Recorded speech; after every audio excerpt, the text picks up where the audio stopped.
We got a commitment from Manny that he won't cut me off. We gonna find out. It is the 100th. That's a lie. The devil is a lie.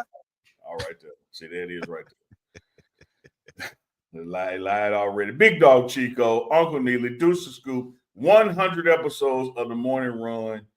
Special guest today, no other than WWE Diva, Natalie Eva Marie, checking in at the 30 mark. Let's get it.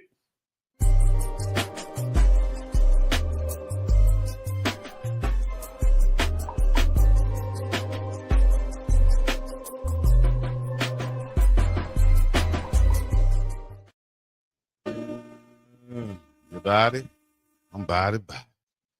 Runners, mount up. It's episode 100 done with the Morning Run, with tons of fun, with Dukes and Scoop, Uncle Neely, and Big Dog Chico. I don't know where I was going with that, but it's 7 a.m. Hawaii time, 1 p.m. Atlanta time on the East Coast. So we got you covered from across the nation right here, covering sports, entertainment, culture, and anything else that we talk about right up on this show tonight. Got a special guest, as Uncle Neely just said. Y'all stay tuned for that. We might have more guests, too. You never know what happens or pops off right here upon the Morning Run. Appreciate y'all joining in. Put a 100 in the chat. Baby, wake up. Put a 100 in the chat. Yeah. What's up, Unc? What's up, Duke? I'm surprised you ain't said if you lubricated, put a 100 in the chat. If you lubricated, put a 100 in the chat.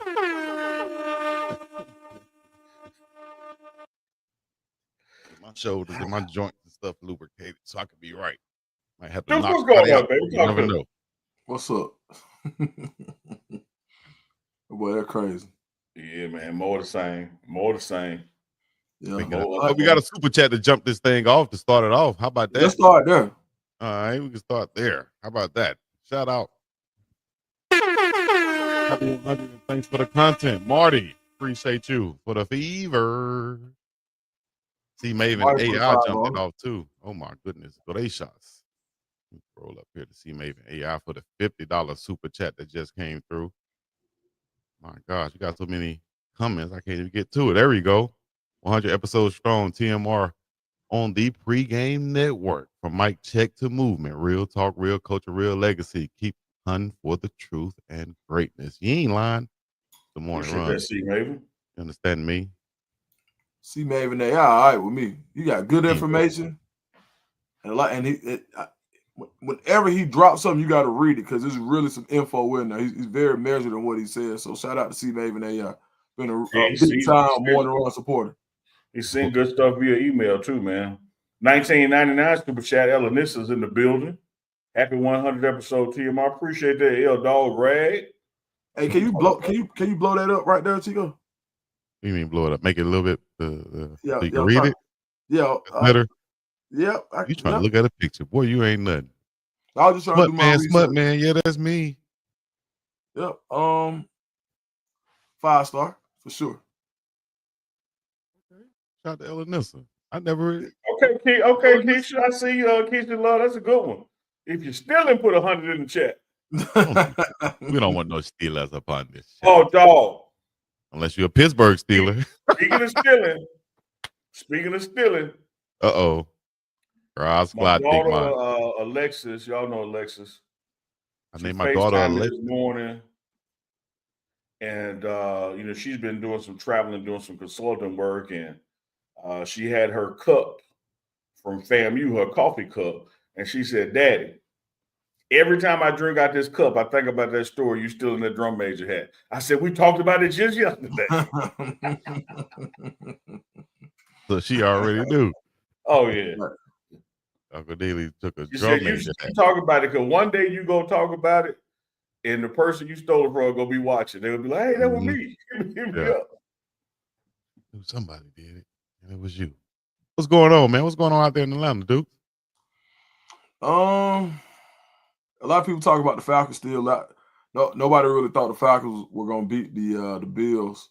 And then the chant at the end, the "We Ready" chant, you heard the whole Mercedes-Benz singing "We Ready" in unison. I don't think that would have happened nowhere else in the country. So Atlanta just being Atlanta, that's all it is. Yeah, man, Atlanta. And here, look, I wish I could hit the button and take Chico off the screen because I don't even want to see his face. That's fine. Atlanta, and my Cowboys, your Falcons and my Cowboys got to make up their mind what they're gonna be because it's like y'all beat the Bills and get shut out by the Panthers. Mm-hmm. We go toe to toe somebody and then get beat by the Panthers. It's like dog, like pick a side, stay there.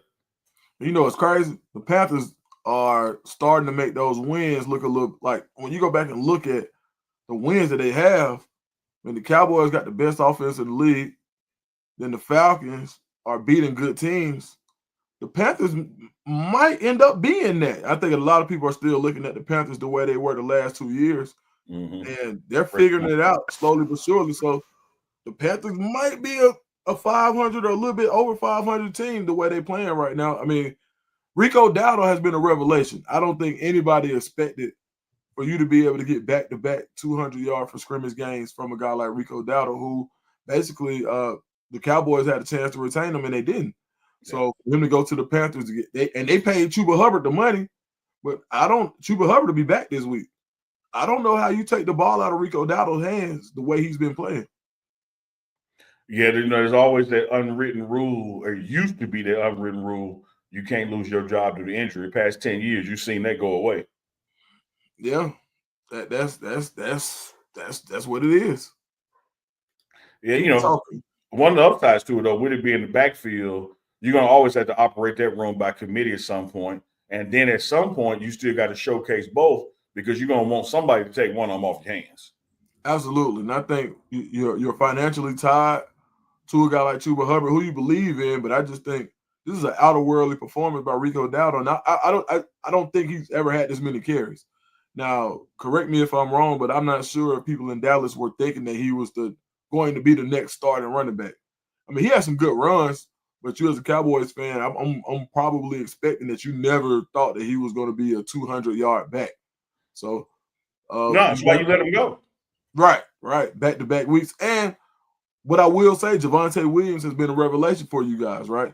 Castaway, former early round pick out of North Carolina some years ago, never really got his foot, had a gruesome injury in Denver and never really got his footing again after that. And but he's found his renaissance in Dallas. So that offense is clicking. Now they're asking questions about, is George Pickens going to be there? The way he scored in a touchdown in 5 straight games, if I'm not mistaken. Absolutely. So, and that has a lot to do with young boy. That has a lot to do with CeeDee Lamb being down too. Yeah, for sure, 1,000%. But I'll say this: even when CeeDee Lamb has gone down before, I don't think you guys have had a secondary receiver as talented as Pickens. And on the team, on Georgia's national championship team, I interviewed a couple of those guys, and I asked them the best guy they've ever played with. Now, this is a team that includes Stetson Bennett, Brock Bowers, Jalen Carter, N'Kobe Dean, you name it. All of those number one, Trayvon Walker, and multiple guys said George Pickens was clearly the most talented player they'd ever been around. And that says a lot. Yeah, because normally it's been a receiver, and I'm going historically, outside of Michael Irvin and Alvin Harper, because Cowboys let Jimmy Smith go when he went over to the Jaguars. Outside of that era, it's typically been a wide receiver 1 and tight end 1. There's been leaders in receptions, like with a Jason Witten out there. Man, these super chats and memberships are rolling in. Let me try to get some of them real quick.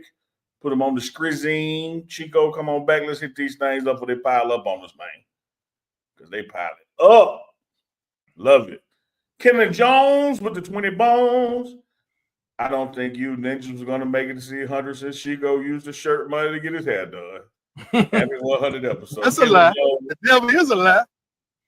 Boy, the doors of the church are open already. It's good. I love that ninja in there too. That was all right. Yeah. Now we okay with it. Like I'm good with it. Like Chico, you keep doing your thing, bro. Yeah, I said the other day, Dukes, I'm absolutely convinced some trickery, some shenanigans, some deflated, inflated, fuzzy math. Come on, dog. Books getting cooked. I'm absolutely convinced. But one thing I'm not going to do, like I told y'all on your own lily pad. Somewhere in these 100 episodes, I told y'all before, we as a people We can't afford to lose nobody. I can't throw Chico away over a couple $100. Right. I can't do that. Shout out to T-Braids 808 Hawaii. That's where our money went. Peter D, Supernatural, appreciate you too. They said they're going to step up for you guys, huh? Said happy 100th episode to the best damn show on the internet. My man, Peter D is in here faithfully, man. We appreciate it, brother. He ain't lying. That's right. Who else got a we new got? member booting his Farnsworth with the new membership. Keep him rolling, Chico. Some more. Go ahead, click on them things that you see. Go ahead, click on the ones you see. Go to Start, Chico, and all of them should be there. Where it say live, hit Start. You see it? Booting the Farnsworth versus 40th Street Black. Appreciate that membership. Yeah, cuz. No.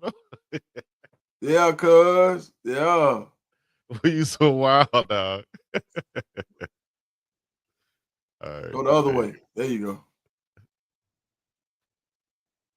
Big Beach Franklin. Send us some Beach Franklin. Congrats, my dogs. Would have sent 50, but just lost 40 at this funky cruise. Should have hit my bookie instead. Sammy! Hey, man, don't forget, mybookie.ag. Use that code TMR. Mybookie.ag. Use that code TMR. You're out there in the middle of the ocean, big beats on your cruise. It'll work out there. It'll work on the mainland. Fund that account. Get you some bets. And I was playing poker last night. Did you win? Oh, yeah. What kind of poker you play, huh? 5 card. Okay. Yeah, Texas Hold'em. Texas Hold'em. You gotta know when to hold them. Know when Yeah, to hold them. Know when to walk playing a little away. poker last night. I tried to get some blackjack in, but wasn't enough people coming to that table in that room. So, okay. You know how it is at the casino, dudes. Blackjack, you gotta be careful who you're playing with. Man, what you talking about? They'll mess you up, man. Yeah. What they have 5 decks they dealing from? Yep. Yeah, I wouldn't know. I play roulette. That's like the easiest, simplest game for me that I don't feel like I'm getting cheated. They got roulette on there. Oh yeah? Yeah, you go to mybookie.ag. You're gonna have all the sports bettings up there. You do, then you go to the tab that say live casino or casino, and then you get your table game. So they got roulette wheel on there.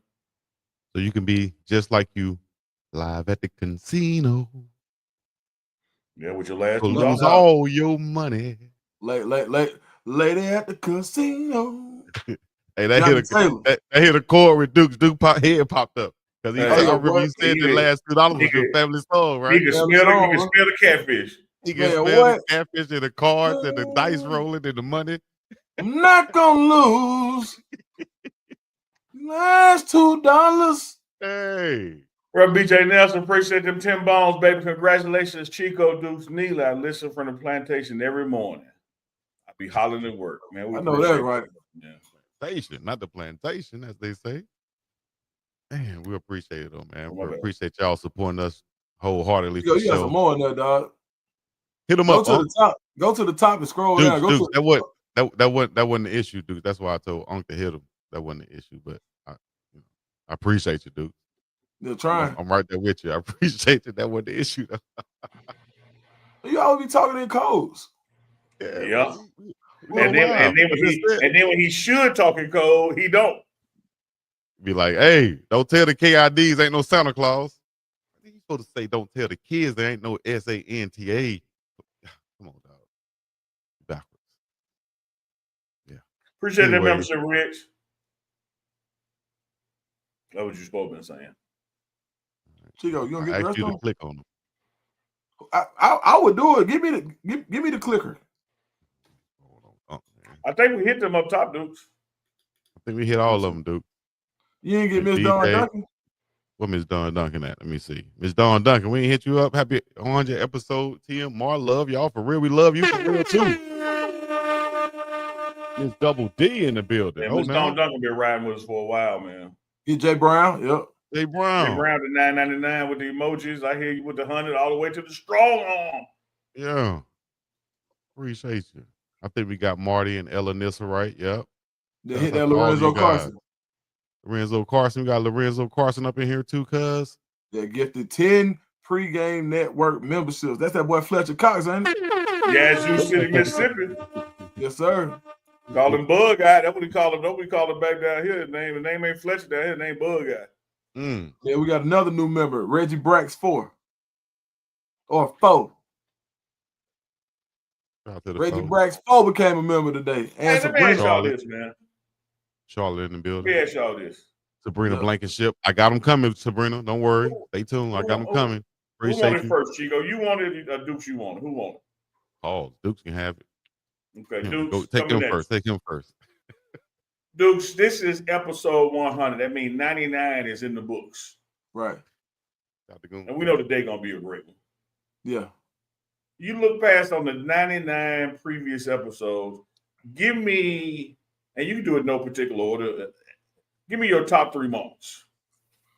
Well, one, Chico stealing, first of all. That's probably my favorite one. Man, I ain't laughing so hard. Chico stealing is one. The thing, that's probably one on my list. I was laughing last night about Chico. It got to be something. Like, it got to be something. He talking about he didn't want to divide up $1. Now, it got to be something. That's one. Chico stealing is one. Y'all see he laughing because he literally told us this, y'all. Man, I ain't want to cash app y'all just $1. Send me my money. A lot. Chico stealing. A lot. Never somebody steal, dog. I was in my 33 cents. Hey, Chico stealing one. Wow, dog. Okay. Man, 2. This one was kind of funny for a different reason. It was funny because I was scared. Man, at the showcase when I had the hot mic, and you remember I came back, I said, "Oh, what they say? What they hear? What they hear?" Yeah. Man, true story. What really happened, man? I was talking to Bug, and me and Bug had some outside business, and man, we had a whole conversation, and I had no idea the mic was on. Yeah. And so you thought more was on there. I thought everybody heard what we was talking about, man. And when I was white in the face. I couldn't wait to get back to hear what people heard, man. I called Aunt Tiny. Aunt Tiny, what you hear? Aunt Tiny, what I say? What I say? Go listen to the whole episode right now. Just tell me. Aunt Tiny was locked in, but Aunt Tiny said, "Well, you were just talking about how it is to be 40." I said, "Oh, good. That's it." So Hot Mike Duke's probably number 2. And number 3 got to be Chico with the push-ups, man. When we when Chico tried to beat me out of the $1,000 to 1, and then said, "I'm not gonna pay you." I said, "Well, at least give me some push-ups." Hey, dog, but wait a minute. It ain't go exactly like that. You just correlated with me. When it comes to Chico and money and payment, like it's a bad track record. Yeah, hey man. What money? Hey, oh, you know what? Oh, that's a good one. When Adam said, "Deuce, you a ninja," that was a good one. That's a good one too. Yeah, that was a good one. For me, no. Chat, y'all let us know too. Chat, y'all let us know too, because I see some good ones in the chat now. For me, no particular order. I got to go to Showcase just because of what it was. You know, for us to be live 3 or 4 hours with all the guests that stopped by, you know, Shador, Coach Prime, etc. I gotta go with that one. The whole Chico push-up saga, which remains because he still owe me 10. like from start to finish of that. And man, here's another one with Chico, man. That damn debating whether Marco was 6'4" or 6'9" was like that. Oh man. That's a gift of life to it too, man. Yeah. That was a good one. Give me C. Maven bought the rights to the last 10, he said. With honorable mention, and here gets another Chico moment. The honorable mention when Shasta was coming on and Chico would change and go what would do and get all R&B on us. That joker had Chat GPT right in the rap. Oh man. Hey, look, it was so funny, man. Chico was like, "Well, I wrote a little something. Here it is.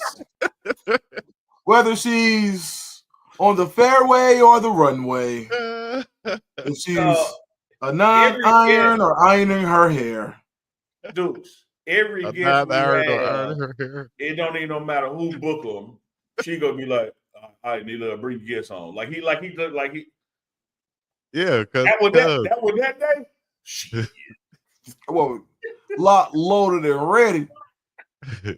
Now since that day, I let y'all bring the guests on because obviously my Chat GPT wasn't good enough. That wasn't no Chat GPT though. That was Big Dog Chico. Boy, you gonna sit up and tell that story again? Hey, yeah, Ray Raheem was a good one too. Sabrina, that was a good Right one here. too. This man really got Oh, he started cracking that up. straight up laugh when Radio Raheem died, man. So for everybody that says, you know, they talk about us picking on Chico, clearly Chico makes the show go. And I make sure I say that all the time. Because all the favorite moments got something to do with who? Chico. Every favorite moment got something to do with Chico. All right. Let me see. What's your favorite, Chico? My favorite. Damn. Y'all must have started putting them 3 circles up. They're gonna all be about him. I was trying to think of something that's not about me. See what I'm saying? I'm just gonna be simple then. I'm gonna go like this. My favorite one was when Coach Prime came on and said, and we got the quote right here. That's a lie. When he said, "Oh, y'all thought I was gonna have my dogs up here with ESPN and NFL Network." That's a lie. No, my dog's gonna be up here right next to him. you know, I just think like, what other coach gonna come up there and really speak that? They might do it behind the scenes or whatever, but what other coach gonna actually come up here and say it and stand on it and be like, yeah, what y'all gonna do? They right next to y'all, and what, you know? So I like that moment right there. Mm-hmm. And anytime we had a guest on, you know, all of our guests from Shasta to Adam to some of the boxing guys, AC, some of the old school guys, Earl Sanders, you know, Jimmy Smith came on, Cordell Stewart. Dog, we had some guys on this show, Westbrook man. was up there too. Michael Westbrook? What? That joker sat there Oh, Indian man. style the whole show, man. I'd still be on the floor. Yeah, my knees would be hurt. Dukes brought up the time when the man was the legendary picture with him like this, beating out a teammate. Dukes brought that up. Found out this man, you know, a whole bunch of times, and we had some good times on the show, man. Shout out to Jordan Seaton. I watched that clip last night with Jordan Seaton. When I came on, I'm trying to interview Jordan Seaton. He say, "Chico got braids." Oh, Chico got braids. Translation: Ninja, ain't you too old? Yeah, ain't no. He was like, "Nah, that look cold blooded. That look nice up there. I like what you did with that." So, when Uncle Dukes get Chico to tell the stories he want to tell but don't want to tell, he want to tell it. You get Chico on first 48, get him a 2-piece from Churches with a biscuit and a pepper. Just sit down, hit the record button. You ain't got to ask for nothing. you threw that pepper Yeah. in. You I can kinda only swayed imagine it why in. y'all got me here. So let me tell you about that time. That pepper does it. That No, pepper, I ain't gonna say nothing. I ain't gonna say you nothing. throw in the strawberry soda up in that thing. Keisha said that was the episode that we broke up. Hey, no, Chico be like, man, I'm not watching his meat before grilling. I probably shouldn't even say this. Come on, Chico. Nah, man, because y'all gonna take it the wrong way. No, Chico, go ahead and tell it. What you tell Here you go. Yeah, here you go. Go say anything. Lil Hat Chico moment. Any Lil Hat Chico moment when Unc threw the hat on his head. Oh man, that was good, bro. That was a good one. The look, yeah, that was good. No, at the time Unc pulled out that piggy bank he got with a lady pulled that piggy bank, Unc, and he smelt the bottom half of it. He smelt the piggy bank, pull it out, Unc. Oh man, it's in another room, but you, hey, I forgot who said it. They said they like when their children slide off screen. Yeah.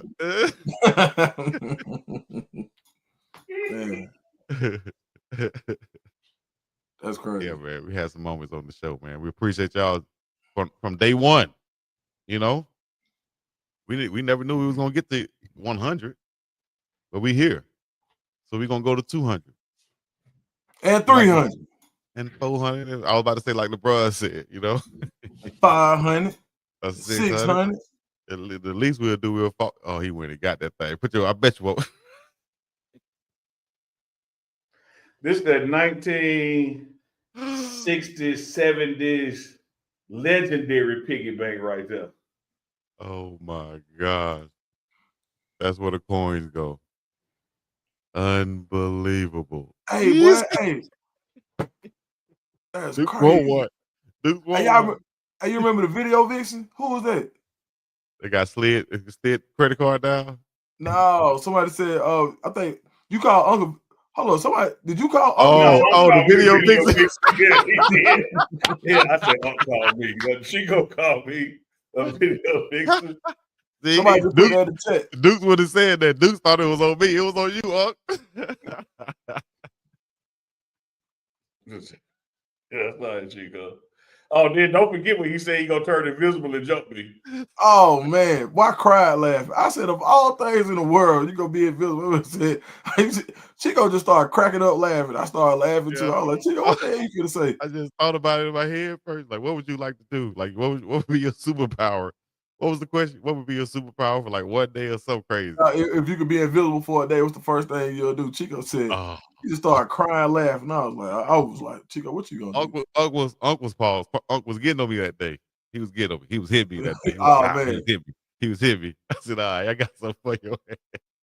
Man. He don't want to rob no bank. Nah. He don't want to go to somebody's house and watch somebody naked. Nah, all those things you going to jail. I ain't doing no stuff. He want to come steal on me. That would be the most satisfying thing. This huge right here, y'all. This huge right here. Kevin Dorsey, appreciate that, man. That's huge. That's a huge comment, man. That's the reason for the season. The season is 24/7, 365. Congrats to the guys. Introduced me to a ton of successful Black people, doctors, lawyers, et cetera, et cetera, et cetera. Appreciate that, KD. White coat black man we had on the show. Yeah. And like I told white coat black man, hopefully we don't have to have him on a lot, because we only bring him on with his injuries. Mm-hmm. So we had Derek Burgess. Yeah, he's still doing his thing, man, but it's good when you don't see him. Right. Yeah. But he definitely doing his thing out there. And we'll have him on whenever, needed. Hell, we might need to have him on next week because the way the injury list filled up in Colorado, hey, we got a lot of guys out. We got to see what's going on with that too. But white coat black man can come on and talk to us about that also. Another moment, that I want to bring up. I don't know. Should I bring it up? Yeah, bring it up. Yeah, Chico, bring it up. No, it was just a good moment. That's a good one, Debbie Garcia. Let me change mine. Let me change one of mine. I forgot about that damn dog dick. You exactly right. Debbie Garcia. I don't know. You exactly right. When that man asked me, "Is it pink? Is it what's pink? the pink showing?" That was a legitimate question, dog.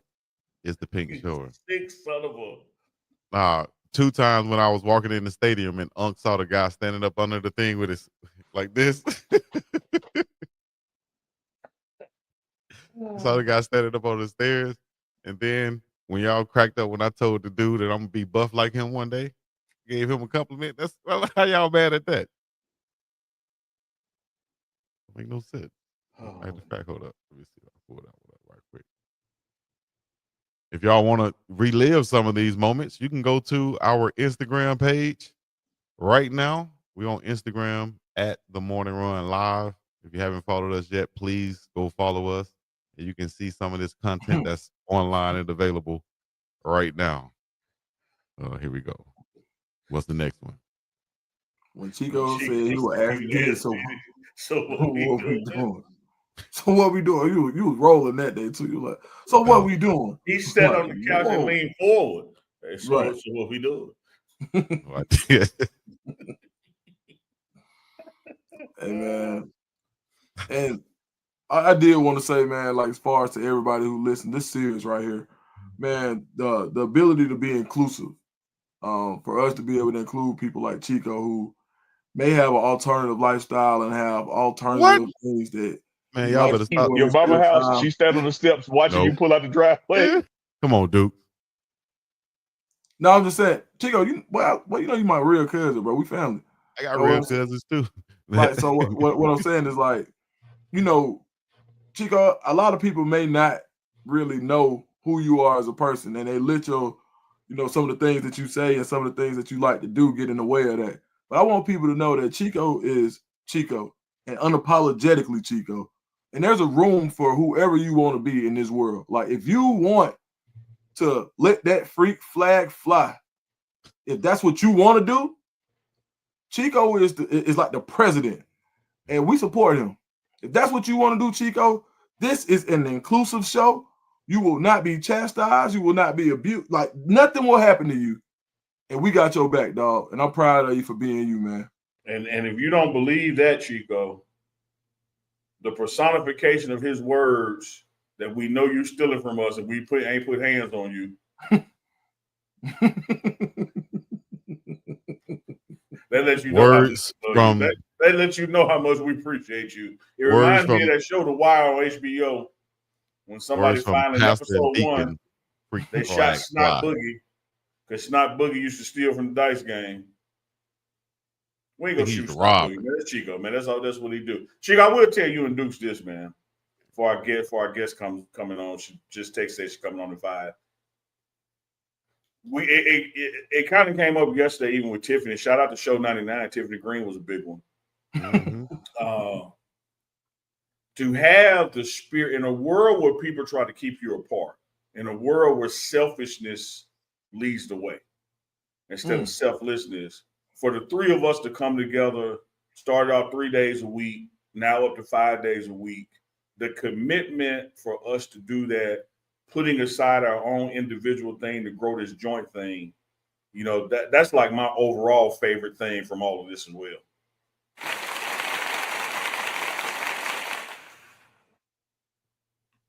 That black fist up. We appreciate it. You're exactly right.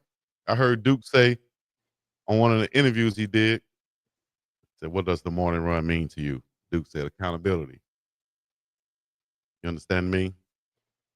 I did, Chico. You're right. Yeah. Where you going with this, Look, Duke? Sammy.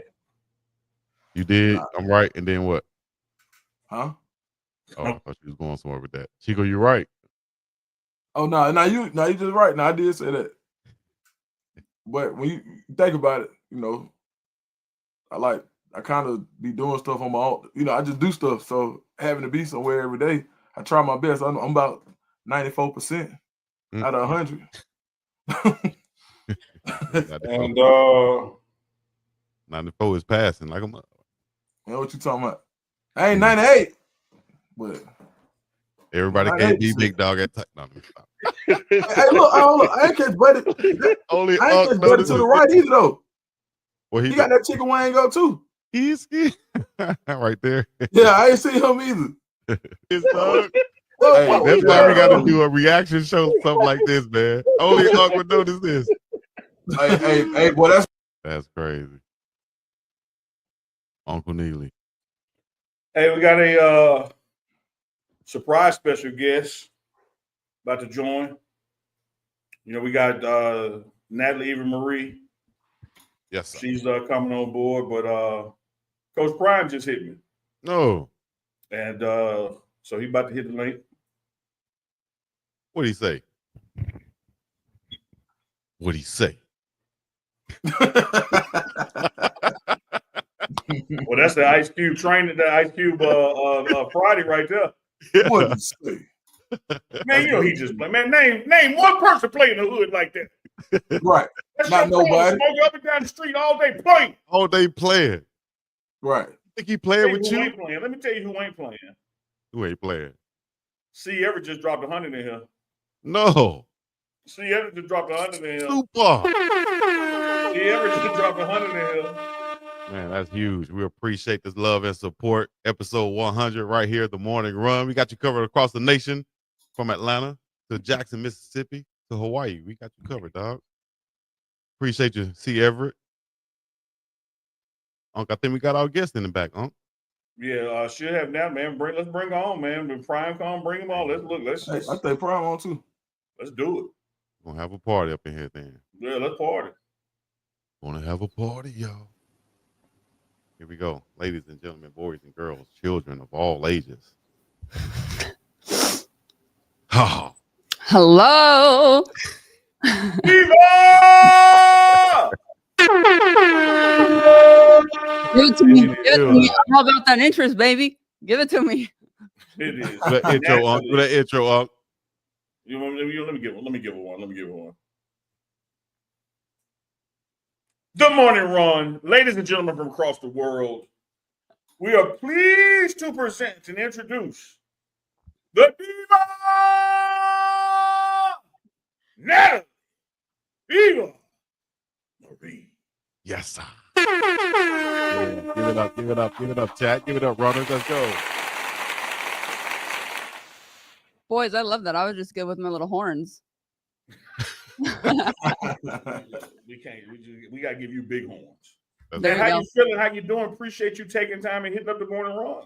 Oh my God. You know, I love you. You know, I've been a fan of you for, I can't even tell you. It's been quite some time now. We'd be social media buddies.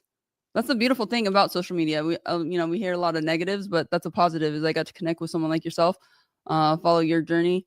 And now look at me sitting here talking to you guys, and congratulations on your 100th episode. That's amazing. So I'm feeling very blessed and honored to even be on here right now with y'all. No, you have certainly blessed us, and you're exactly right. Social media, when used the right way, can just totally bring people together who may have otherwise not met, in person otherwise. And I remember our first DM, I was like, man, is this really my heroine or is this somebody playing? Likewise, I'm right there with you because it's like it's cool. It's cool how people can connect through, like you said, using social media the right way is a beautiful thing. Coach Prime is going to hop on with us as well. And one of the things that he's a big advocate of is that sober thinking. He would tell you he's never had to smoke or drink anything in his life. And I know that is there he is right there. One of your big passions, in life now is your Hopeaholics podcast, where you're helping people to recover and get on the best foot and keep going one day at a time. Talk to the people about your transitioning from actress, from model to sports entertainment, wrestling to recovery. It's crazy that you say that because it's always life's funny because you're always able to see things and how they work out after you walk through certain things. And I never wrestled a day in my life. So the fact that God gave me that opportunity to go into the WWE makes sense to where I'm at today because that was the setup. That was the setup to show he gave me a very large platform that it would be a dishonor if I didn't share the glory that he has given me and has taken somebody that you wouldn't really think that I would have achieved. My first day on the job was Monday Night Raw and going to WrestleMania. And then to be able to be public with my sobriety journey is something that I used to live a double life. I didn't want anybody to know that that was something that I struggled with because, we like to put on a good front, pretend everything's all good. We got this, but you're slowly dying. That's why, I'm really honored to be on here because obviously Coach Prime is a huge someone I look up to because for somebody to be able to share his experience, strength, and hope, especially at such a peak highlight of his career where looking up from the outside, it's like, damn, he got everything. He's doing it, living. It's like, that's what we kind of think that is the epitome of success. But meanwhile, struggling inside. So if you can't live with yourself, if you're not at peace, it's going to be a long journey. So I'm very, I'm so thankful to God to put me in the position where I am today, where there ain't no shame in asking somebody for help. It's about action. Everything's action, action, action. If you want something in the gym, if you want to gain some muscle, well, you got to lift some weights. If you want to, one of Coach Prime's quotes that I love. When you look good, you feel good. When you feel good, you play good. When you play good, they pay good. I love that, So it just is all relative and kind of that's what happens. As long as you show up and you do the best that you possibly can, God will take care of the rest. Love it. Love it. Eva, can you tell us when was your first I made it moment? Like when were the lights the brightest and you just realized like, man, I'm here now? You know what? I don't think I think because with age, comes a little bit of wisdom. So I think when I first initially got the call that I had gotten not only, the WWE contract, but also at the same time, it coincided the reality show Total Divas. Right then and there, I was just so thankful because my ass was fresh out of rehab. I was only 5 weeks sober at the time. So that's why it's like my story is a true testament of God having his hand and me just taking that opportunity, because trust me, opportunity comes, but if you're not eyes aren't open and your ears, like you'll miss it. And then the next guy will get it. So once opportunity comes, because they're very few, sometimes the big ones, I was thankful enough that I was in the right mind to take that opportunity to the next level. And I felt like at that moment, I was like, oh, here we go, buckle up. But I don't think I've ever really felt, I've had really like major moments of like, wow, this is incredible. But I still don't think that I've made it, because there's so much more that I want to do. And plus my family, shoot, I'm Mexican Italian. So my oldest brother, still to this day, he'll call me up and I'll be like, oh, shoot, okay, what's up? And he said, all he says to me on the phone is, you ain't shit, and then hangs up the phone. So, that's what I'm dealing with. And I'm the youngest of all boys. So I don't think if I ever got to a point where I made it, that's usually when God likes to humble you. So I try to stay even. Amen. Not too high, not too low. I just want to ride right here. Yeah, I love that. Well, on that not too high, not too low, I know one thing that you have gotten you on your journey is your faith, and you don't shy away from it. I remember the biblical story, Jesus seeing the two guys out there fishing and told them, put your nets down, and I can make you fisher of men.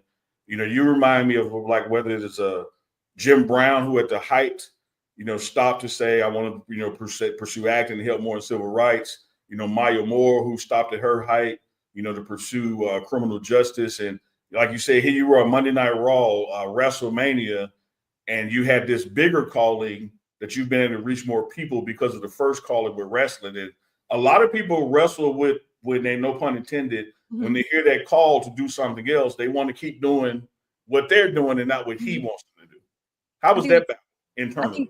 I think that's the hardest thing, especially I think it's like, my God is, he got a sense of humor too. So I think it's really ironic that the one thing that I used to hide from or have some type of embarrassment because I thought that it was a sign of weakness and all these like lies that the devil likes to take and consume your mind with, is what now, like I can talk about God and my sobriety and the journey and everything looks very different for every other individual. I don't think there's one right way to do anything. However, if people want to ask what I do, then I have no problem sharing it. However, that wasn't the case for a very long time.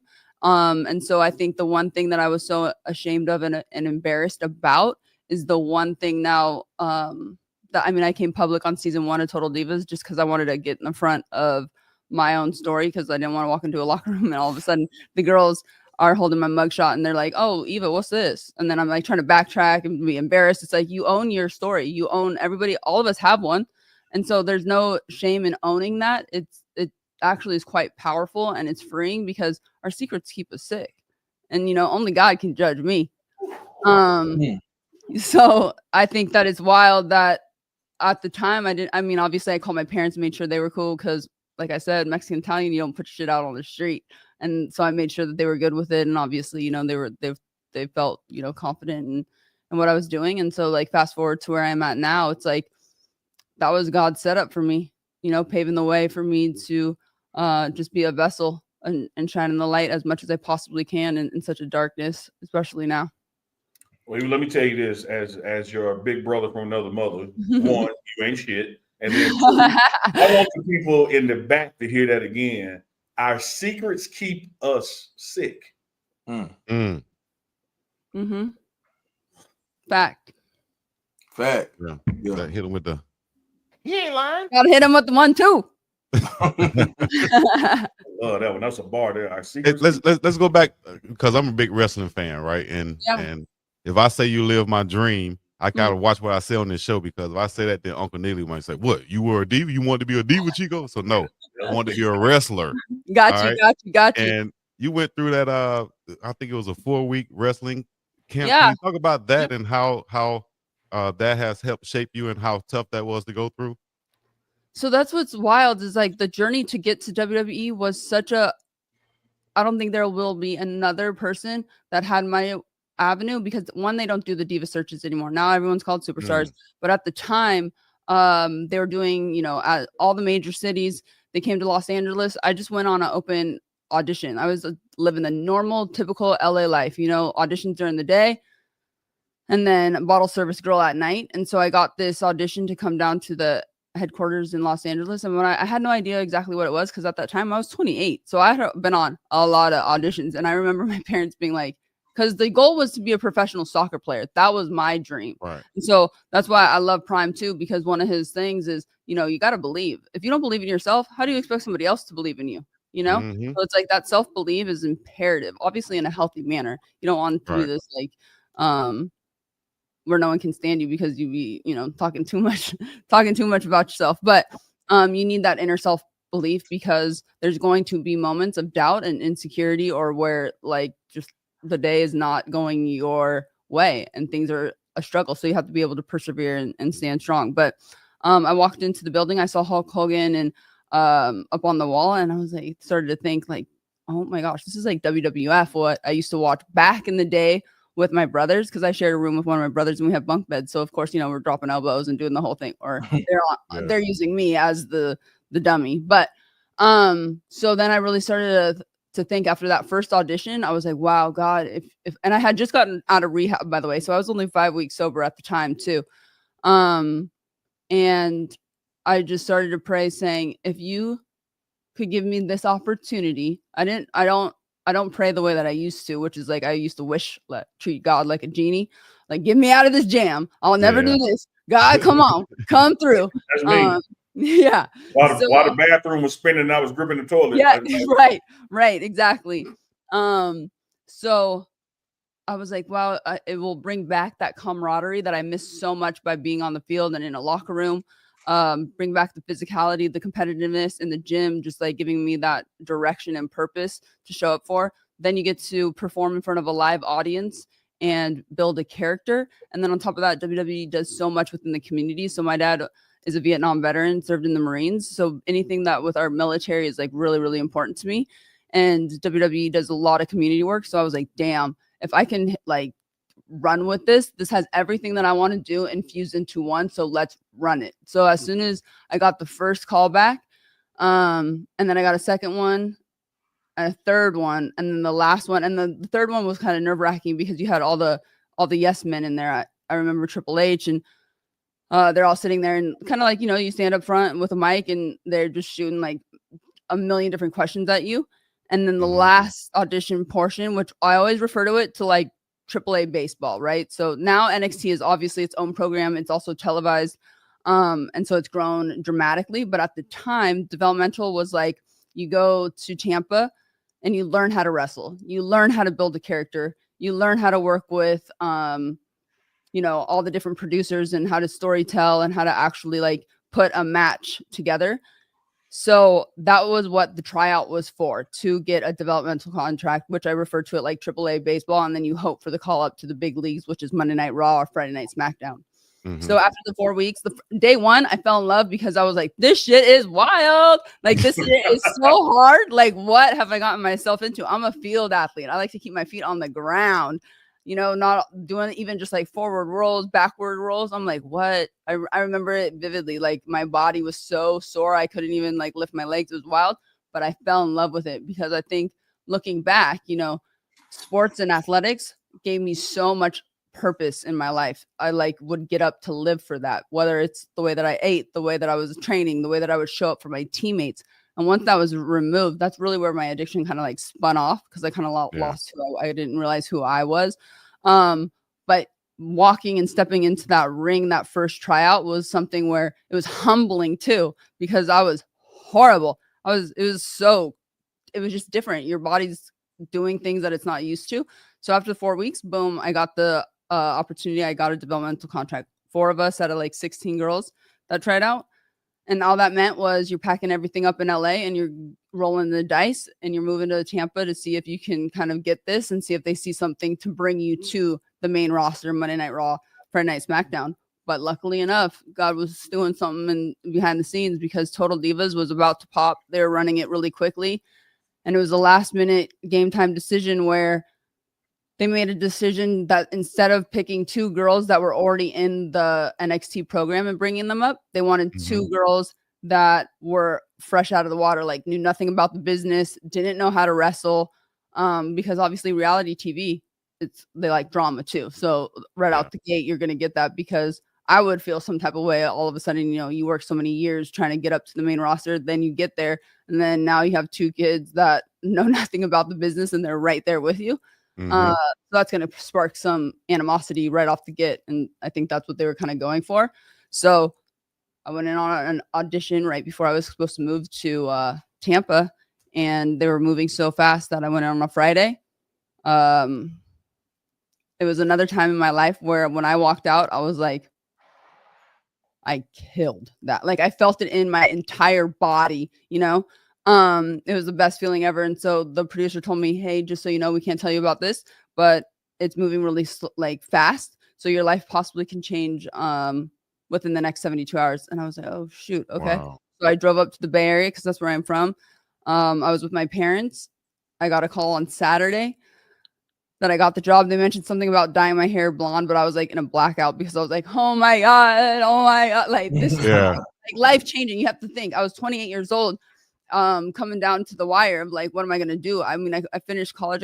I graduated with a degree, but I was sharing a bed with my girlfriend that allowed me to stay there because, you know, I put myself in some rough situations that it wasn't looking good for me. And I had too much pride to go back home to mommy and daddy, even though my parents are everything to me. They're my heroes, and they would have definitely let me move back in. But, you know, sometimes we make our own decision choices, and it's not their fault that I was messing up. They instilled Mhm. all of the morals and values in me to hustle and not be the person that I was becoming. So I got the call on Saturday. Boom. I was on a flight on Monday to New York for WrestleMania. First day on the job. Just like Wow. that. Never looked back. And then Rihanna Rihanna Red, baby. all read everything. All read everything. Tell Best. them how you decided that.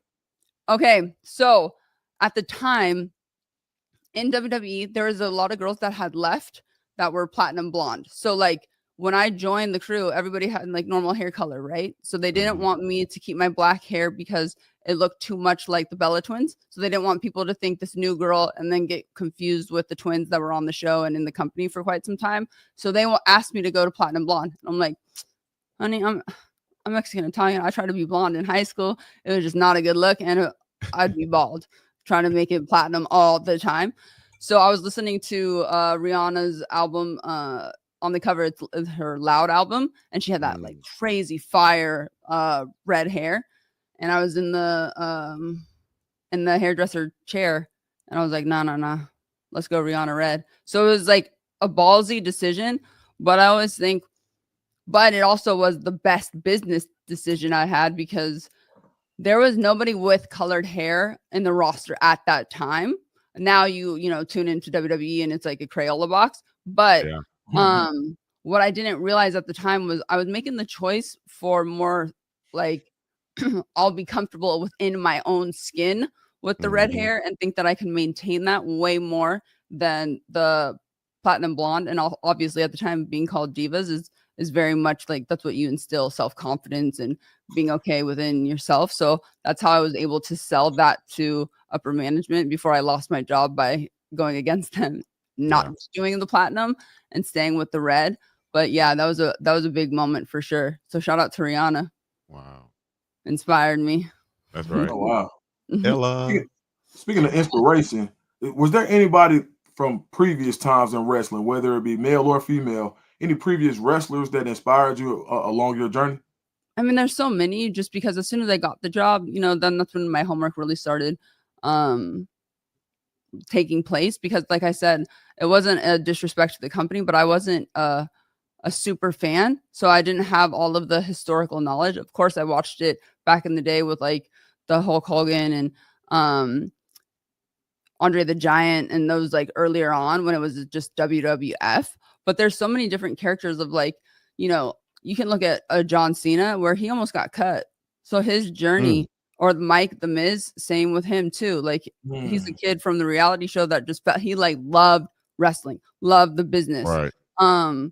And watching guys or the ladies too, where you dig deep and you have to be able to pivot, and that's like life, you got to be able to switch up things on a dime.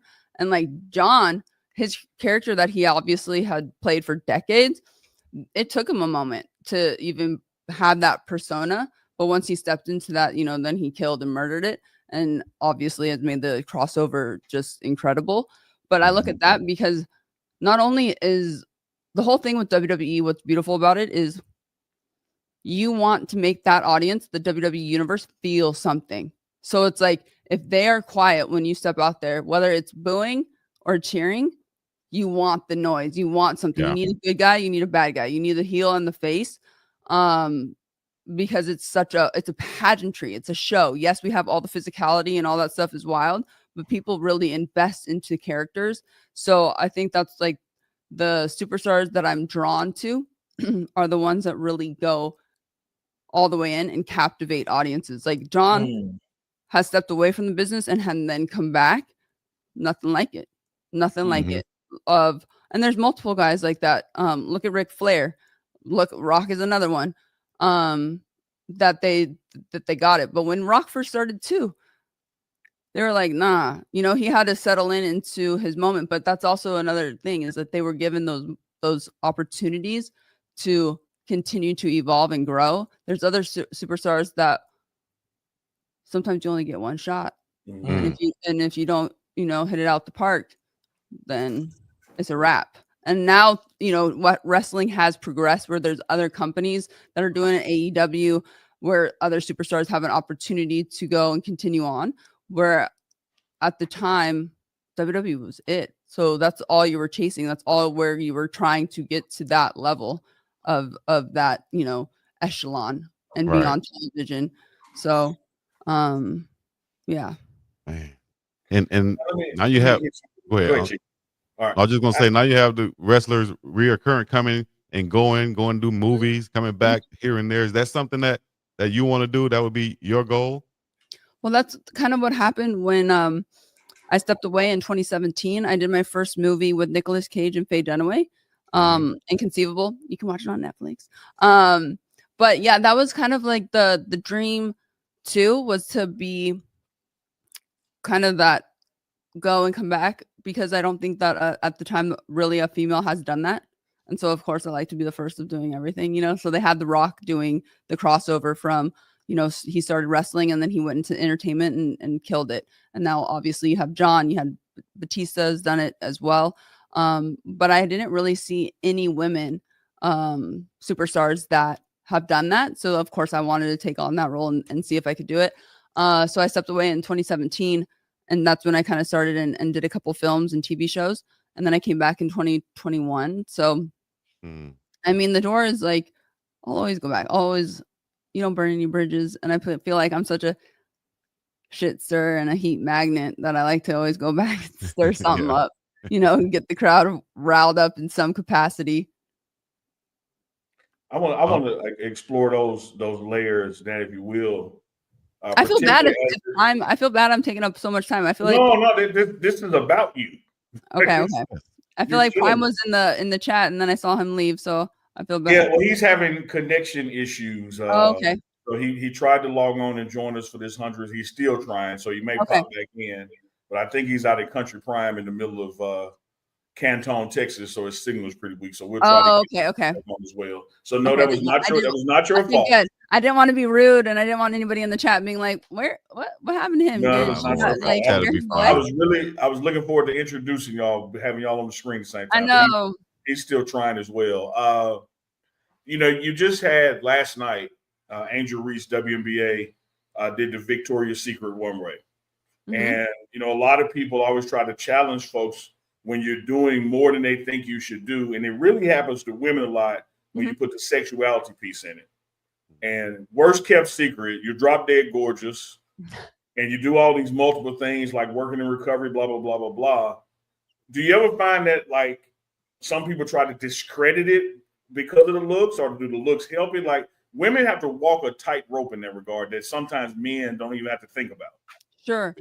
I think, and this is obviously evolved too, because when I first stepped into WWE, I was learning so many things, like from the business to all these different elements that were very life-changing for me at the time. And then also when I wanted to step into the entertainment space and like do a first film, that's when things really started to shift for me, because I was told to dumb down my look, don't wear any makeup, my personality is a little extra, and like all these things. But so I struggled with it, trying to, in a sense, conform. And then honestly, once I started to settle in and seek the word, like God made me exactly how I'm supposed to be. And there's something that I think makes people have a sense of fear when you start stepping outside the box. Like, I'm not just one dimensional, you know, that's the hard thing for people to see, where it's, you can do multiple things if you put your all in them and love doing them, because then it's going to shine and it's going to show. And I think earlier on in my own personal career, I was continuously told to be in a box, you know, whichever that may be. You're just going to be Eva Marie. You're just going to be, if you want to be an actress, you have to completely switch everything and just be that actress. But God filled me with everything. So I need to shine in all the aspects that I love doing. And I think that for women, it's, if you own it, people can see that. I think it's awesome that she was able to walk in that show, you know. So is it, It was awesome for me. what's the, like, the big question is it because it's in lingerie and she's an athlete? So like, we have to ask ourselves like real questions. So what's the issue? Is it because she walked out on a runway and killed it, and she's supposed to be just what, you want her to just play basketball? Like, which one is it? Like, what's the issue? Why can't we have multiple things that we do? I mean, look at the difference in college. They have the NIL deals. Oh my gosh. You know, it's setting people up that might not be able to continue on in MLB or NFL and things of that nature, where people have their 2 cents to say about that also. So it's like, the question is, even goes a little bit deeper, is like, why can't we as humans do multiple things? Like, we're mothers, fathers, sisters, brothers, people are pastors, and then they go to their 9 to 5. Like, you know, we're meant to do many things in life. So why do we want to put and continuously put ourselves and only say we can do one thing? That's not true. The chat is absolutely loving you. Oh, yes. Some of those comments. Even got a question for you for my guy C Maven, $21 super chat. Appreciate the support, C Maven. Got a question for Eva. How do you stay feminine, beautiful, and strong, yet protect yourself in the world of WWE, where toughness is currency, but grace is rare? Okay, C Maven. Dang, that's a solid question.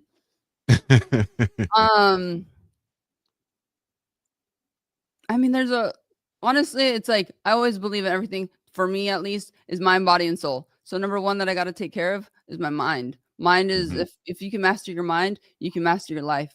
And so my morning routines don't shift too much. I've realized early on that I'm a happier, joyful individual for people that I work with or anybody that's around me if I'm doing these things and staying disciplined. So, and I always believe health is wealth. So being in the gym, you know, obviously is going to give you that physical strength, but also you're building your self-esteem because you're telling yourself that you're going to show up and it doesn't have to be some crazy workout. It can be just like walking for 30 minutes outside. But I always spend my time in the morning with God and seeking the word, because I forget. I have an easy forgetter of certain things, and our world is always like kind of, you know, constantly telling us certain things, and I find truth in his word. So that gives me confidence on who I am, which then I'm able to move and handle situations in life the way that I want to be, because I always think that he's watching me. So I want to make him proud, because I know that I'm his, you know? And I think that kind of spills in to all other elements of my life, as long as that is like my number one, because trust and believe, I have tried to take that reign back and be like, I got this. Let me get in the driver's seat, and then I crash that bitch into the wall and burn shit up. Like, that's where I go. I'm 0 to 100. There ain't nothing, like, I'm either all in or, you know, off the rails. So, and I have learned through my trials and tribulations and falling down flat on my face, God humbling me, that is my true number one, like, core thing, which then helps me spill into everything else. Cause I love being a beast in the gym, but I love being graceful and and like a woman, and embracing that too, because you can be both, because that's what I feel, that's how I was made to be, you know? So it's like really finding, and it takes a lot of work. It takes a lot of time too, to be comfortable with who you are and what that is. Yeah. But it's constant, and it's a daily thing. It's not like you get the answers right away. It's like I work on myself every single day, because when I don't, it's not good for not only myself or anybody else that's around me. You know what I'm saying? Mm-hmm. I'll be trying Yeah, to tell Uncle Neely and them that same thing. Don't come around me. Hey, I wanted to ask. So sometimes we see people when they do a great job playing a role, it bleeds over into their regular life. Like we heard about Jamie Foxx saying that Terrence Howard on the movie Ray, he was like, Terrence Howard was acting like his character in the movie when they were out. Or we saw, and tragically, we saw how some people think that the Joker role may have played a role with Heath Ledger. Did you ever struggle to separate your roles when you had to walk outside of the ring and into your regular life? Or did you have anybody in that locker room that you were like, is he doing this, or is she taking this role a little too seriously? I think for me, it was hard because right out the gate, I was a bad guy.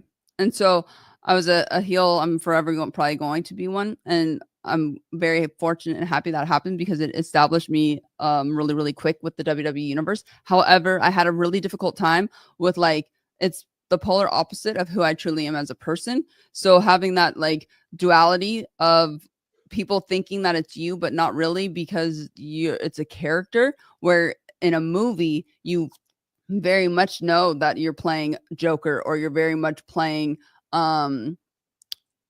another person in that film, where like you have a Jamie Foxx and then he steps into a role and he's playing Ray. You know what I'm saying? Where in WWE, especially, like, I go by my middle name, so, and I was on a reality show, so it kind of spilled over of like, is that really her? Is that how she really acts? But it's also another character. And then you tune into the reality show, and it's like you get bits and pieces of truly who I am, from my family to the things I struggle with. So that was a hard thing, because there wasn't too much separation, but I never had an issue when I did meet a fan or somebody in person. Always the best interaction. It was, I struggled internally by seeing the online comments of like, coming for me like wildfire, where I'm like, what? Why are you talking shit? I'm like, cool. I'm nice. I'm sweet. I'm trying to do the best I possibly can. I love this business. I love this opportunity. You know what I'm saying? Where is also a character defect of mine, where it's like, you know, I want everybody to like me and I want to people please. But it's like you have to be able to separate the two within yourself. So you can't rely on other people's opinions to affect you. And hopefully, especially if you want to switch it to like the acting world with movies and things, hopefully you have somebody in your corner, like a wife, a spouse, somebody that's like, bro, like, that ain't you. Because it will take people, because there is I forget what it's called. It's it's a method, a form of acting that they do turn into that character for method acting, yeah. For that majority of that time. So like if it takes a year to film something, they will be that person for an entire year, which is wild and a whole nother art.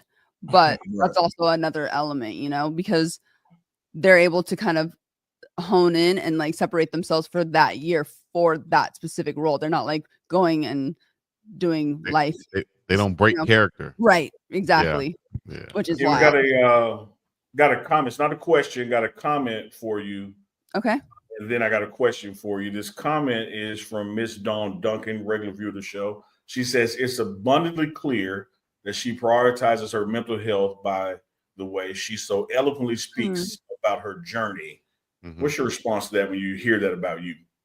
Oh, thank you so much. I mean, that makes me feel so good, because it's been a hell of a ride to get to where I'm at today. Like, I'm gonna be the first one to say it. Like, I can't sugarcoat anything, and it would be silly to sit here and say, oh my gosh, you know, everything is amazing.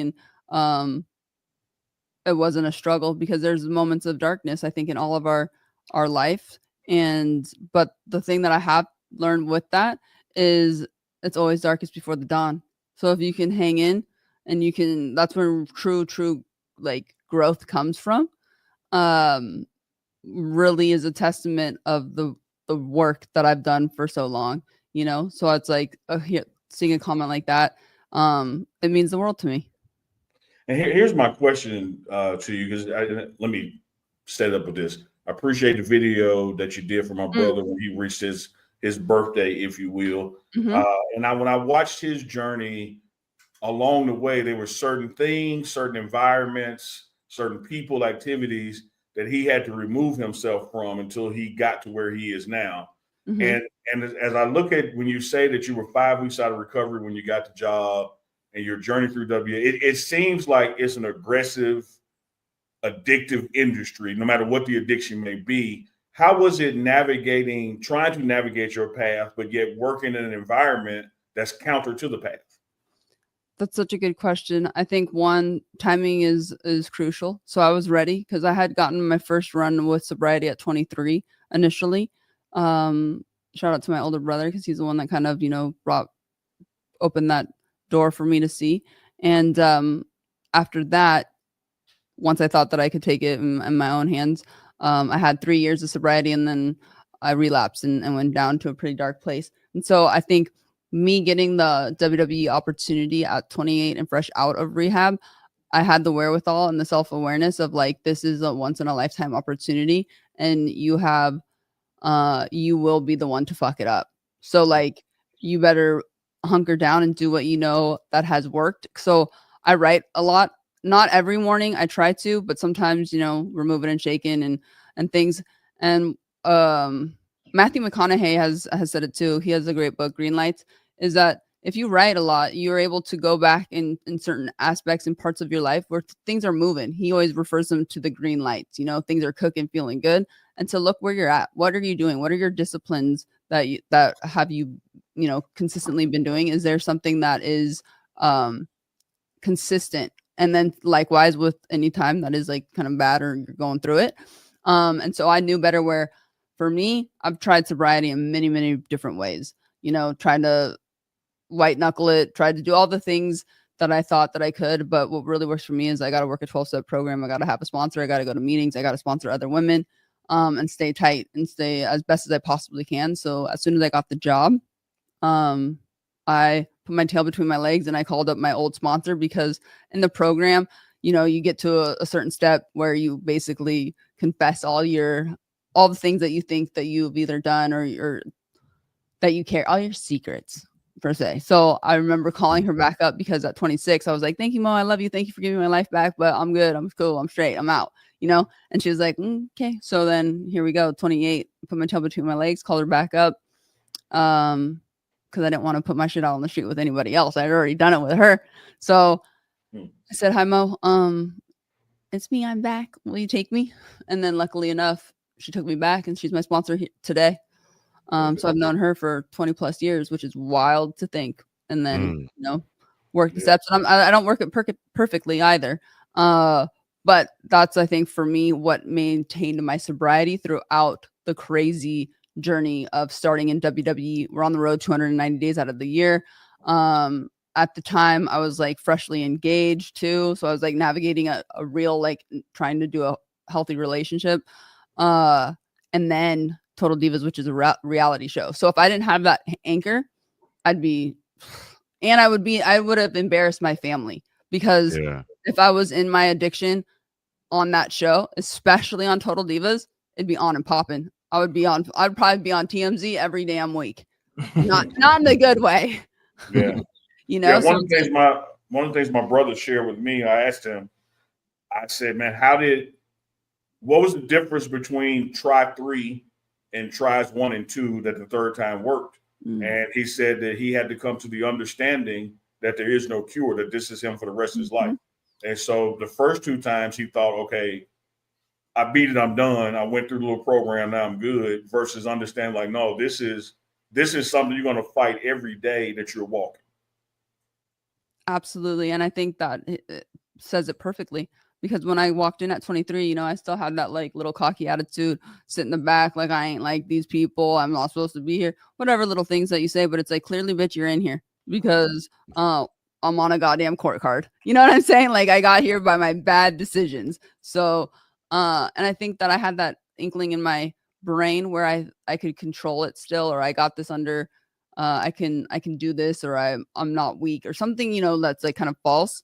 And I really had a hard time with the fact that I was going to struggle and have to do this for the rest of my life. So I think hit the nail on the head as soon as I tried after a couple other stints, my last journey, I think I really just surrendered and was like, you know what? Clearly doing it my way ain't working. So let's go. All in. Hey, Love that. let me ask your thoughts on this, because you have kicked some ass today. Look, everybody has. Oh my God, how cute. Look at that. And that's out his personal collection. Okay. This man, I see you. This got a little shrine with candles, That is what I'm talking about. Okay, yes, that's all mine. But So what were your thoughts when you first saw some of your action figures out there?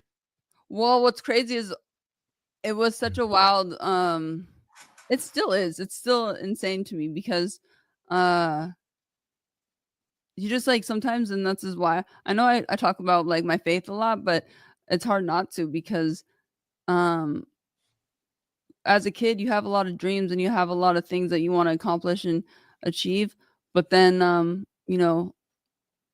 God always does things that is like exceedingly abundantly more than I can ever imagine or think. And that right there, what you just showed, is something that I never even like, so much better than what I've ever even thought of. My mom's a hairdresser, so I used to go to the salon when she was cutting hair, and I had to get Barbies, but I would cut the Barbies' hair. Like my brothers was like, don't ever be a hairdresser because all your Barbies are bald. Like, damn. But and then to fast forward, so many years later, it's like, damn, now I have action figures and Barbie dolls is wild, more than I could even think. So it's like, whatever you think that you want or dream or desire, God can do so much more. Better preach. The bar. Chico was a pastor too. Oh yeah? Yeah. Well, he went kind of. Well, when you go to medical school and drop out, it's kind of like that with theological. He dropped out, so he's a pastor to us, but yeah, not really. I like it. He's a freelance, a freelance pastor. Contractor pastor. There you go. Yeah, that's right. I wanted to ask, before, this is probably what's next for you? What do you see next? We've seen you do a ton of things, and really, in a short period of time, your resume is long for as long as you've been in the forefront. What's next? Two things. So right now, I partnered when I came out here. I'm sitting in the podcast studio right now, but originally I just came out here as a guest to be on the show to share my experience, strength, and hope. And I was really to do a favor for a girlfriend of mine that I was for my former business partner. And then I had written down 10 years ago, or 12 now, as soon as I got out of treatment, I wrote down, God, if you can give me a team in some capacity, I have no idea what that looks like. But if I could work in treatment in some way, I would really love to do that. Fast forward, I hope God doesn't do that with all my wishes and dreams and all desires and make me wait a decade. But then fast forward 10 years later, I walked into the Infinity Group and met the executive team, did the podcast, usually when God moves in my life for certain big situations, they happen easily and effortlessly. So I came in on July 27th of 2023 as a guest. I flew back out in August, signed papers to partner with the team, and then came back November 4th full time, because in October I go hunting. So as soon as November came, I went all in. So the last 2 years, I've been here doing not only the podcast, but also we have 7 different facilities with different levels of care. I opened up my first detox and residential 7 months ago, NEM Recovery Centers, which is now giving back to the community what was so freely given to me. But there's so much more. I want to go global, because so many of us live in shame about our addictions and our pain, and there needs to be more conversation about it, where it's like no one's alone. It's just everything help is available and hope is alive, and it's people have lost a lot of others to the fentanyl crisis, which is a tragedy. That's how the podcast started. Our CEO lost his son-in-law. But you know what is in my brain of what I want to do. So I love sports. I live for them. My dad is like an encyclopedia. You ask him any team, any player, anything, he'll give you stats left and right. He always calls me or I call him and talk shit on Saturday and Sunday, especially when my boys, when Coach Prime is playing, you know. That's what I have to highlight too, is that it's a really beautiful thing to see somebody where the media likes, I think that it's something innate in us to want to see somebody fail or not to do well. And so why I admire Coach Prime and his family is because I don't think people understand the massive amount of scrutiny and like where they're under a dang microscope. And so it's like they always are so eloquent and like stand strong and have so much faith. And I think that's a beautiful thing because as humans, we sometimes react on emotion, and they don't. They like to, you know, very reserved and respectful and keep pushing. And I love that. But leading into what I want to do, I would love to be some type of sports commentator, like whether it's in the NFL, MLB, college football. I don't even know what position. I don't have a broadcasting degree, but I don't think I need one. I can talk with the best of them. I can interview some none coaches. of us have one either. There you go. You know, so we'll see. But Like I know, but I would love to do that. I haven't. It's been on my for whatever reason, it's been in me to want to do that for quite some time. So that would be, you know, stepping outside of the box once again, doing something else. But at the moment, you know, is really opening up more NEM recovery centers and taking it kind of global.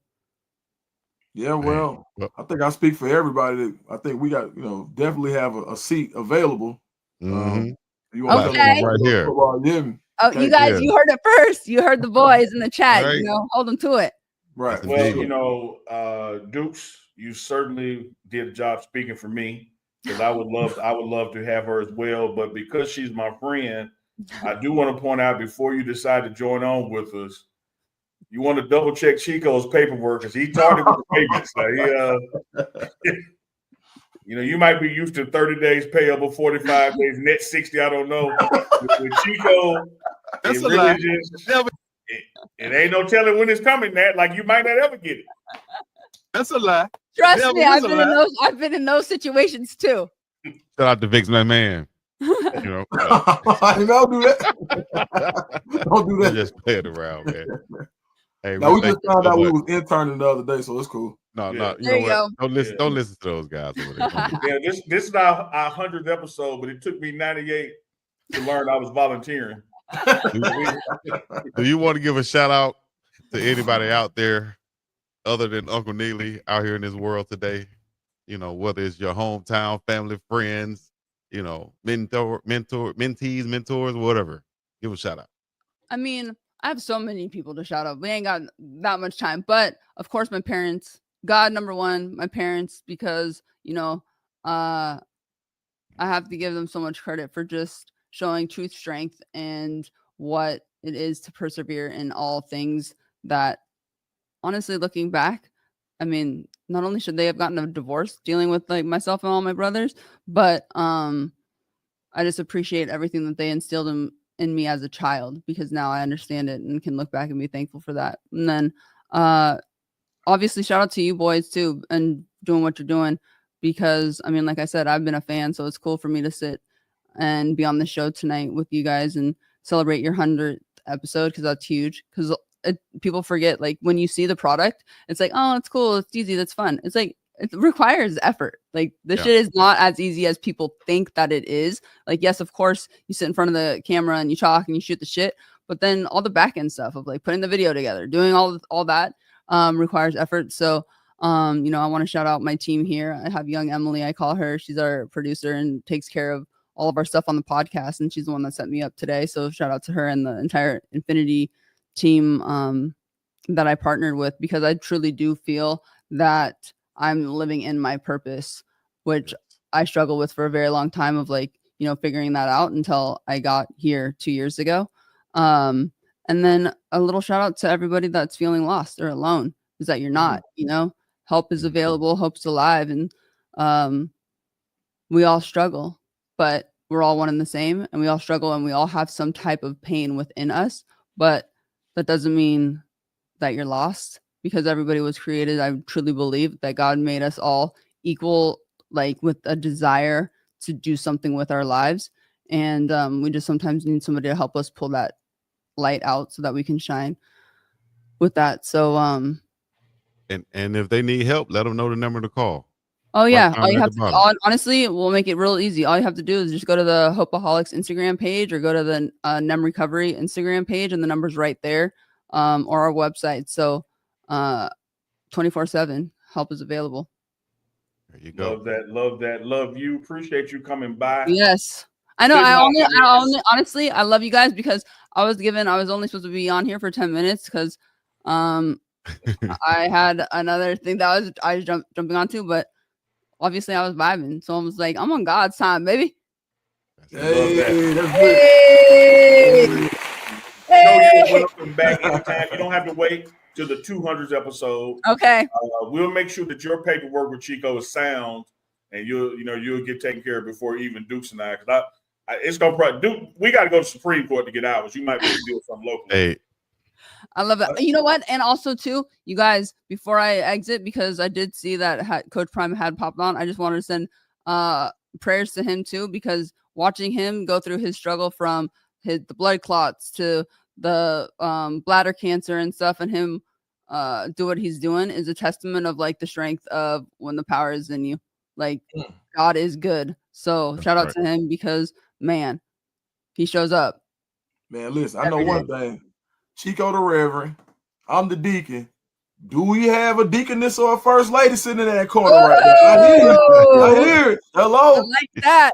Okay, now. All right, man. Appreciate you. Thank you so much, you guys. Appreciate y'all. And congratulations Already again, and everything. thank you for having me. That's right. Thank you. Let's love. All right. Bye, guys. Yes, indeed.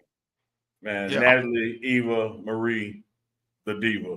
What you talking about? And Coach, and look, shout out to Coach Prime for trying.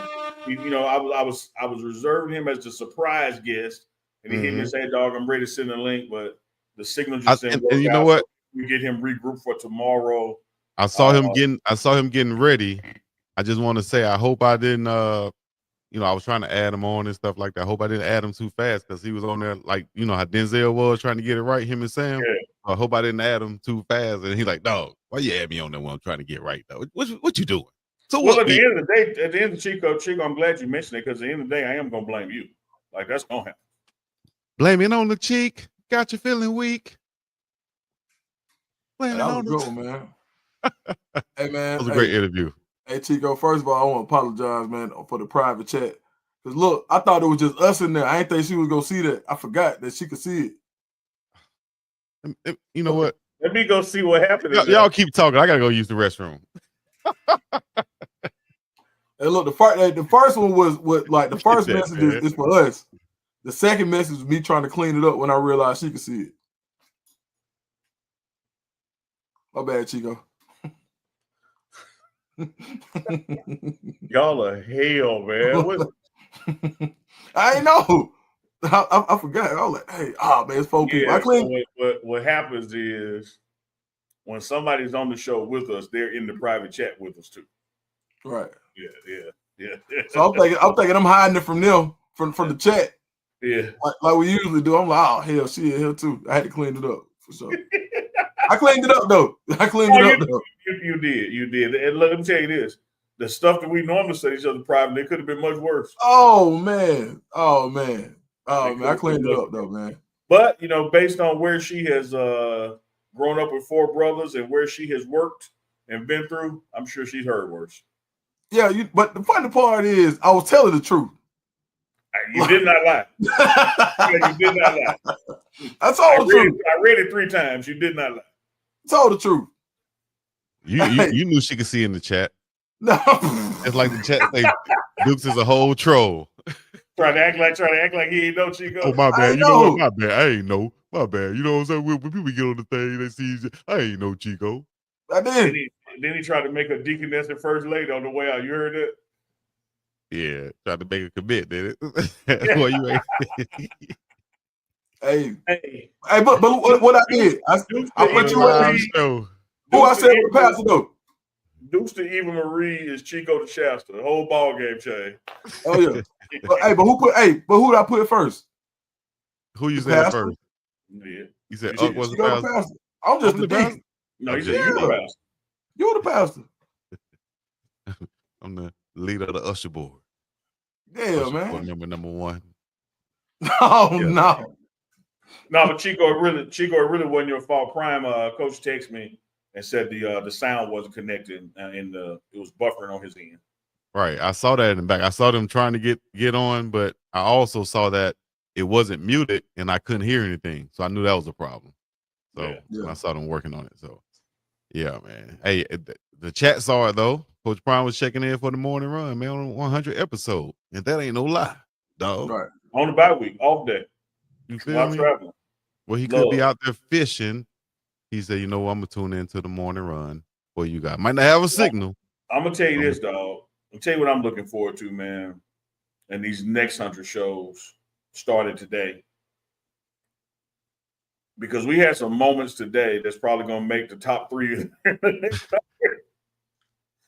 Bye, y'all, man. I would stay tuned. Oh, see Maven, $11 super chat. Here we go. TMR. On a serious note, what are the plans for the next 100? We're just about to unveil some. The people want to know what's next for the pregame network. Man, constant expansion. See Maven, like you're gonna see more diverse conversations, guests with other sports, current events, music. Like we got our hands on this Atlanta music scene so rough, man. You're gonna be seeing so much of that in 2026. That I doubt if we're going back to 3 days a week, we're gonna probably keep 5 days a week because the way we are embracing this stuff is it's not a football show. It's not just a football show. It's a lifestyle show. It's an entertainment show. Chico gonna always give us something, even when he don't want to. So yeah, we coming, man. Pause. Keisha and Love, 20 bones, super chat. Appreciate that. Thank you, Eva, for such a beautiful interview and testimony. Don't let Chico steal this from you. I hope to see more of you. Congratulations. You know what? Give me all them kisses I just blew back. Give me all of them. That Hey, one boy, you right. ain't see what I said, boy. Me all Chico, them you kisses man, back. Chico, boy, you know, messed up. Keisha ain't in that love no more. She Nikisha now. She said Chico want to hunch everyone but me. Damn. She ain't in love no more. Yeah, That's I tough, told you. bro. I you know what? I almost turned this thing into after dark just then. I What you almost was turned gonna say? But I think Dukes. I almost quoted Corey Holcomb, and you know he ain't gonna say nothing. No, don't quote him. Maybe I'll quote Boost. That ain't gonna help you get it back, Chico. I think what happened, man, it's a YouTube thing. Everybody's screen names is back to whatever their regular name is. That sometimes. Yeah. So know. she's still It Keisha like Love. that. Oh, okay. Keisha Love, it bees like that sometime. You might as well come Said straight. he want to hunch. Look, everybody but me. It bees like that sometimes. I might as well come straight to you. Ain't no need for me lying. I got a off schedule I do every day, and if I You call remember? it, You remember they had the little gold dust. You remember had that little gold dust, and Booker T looked down. He was hunching his leg. Yeah, that's Chico. Hey Keisha, you got the number. It's on you to make the call. You know I come quick, have you redecorate your walls, cut your backyard. Don't have to act hard to get the. Why you mute me, dog? Why you saying that? I knew you were gonna say something. Chico crazy. Well, I got to text Natalie and see if she's seen Chico Duke's comment. Say what? I said I just got a text message from Natalie to see if she's seen Duke's comment. He said y'all still. I know y'all didn't handle damn journalism. She said and tell Dukes. So what we doing? Oh wow, that'll be a good one. Chico face.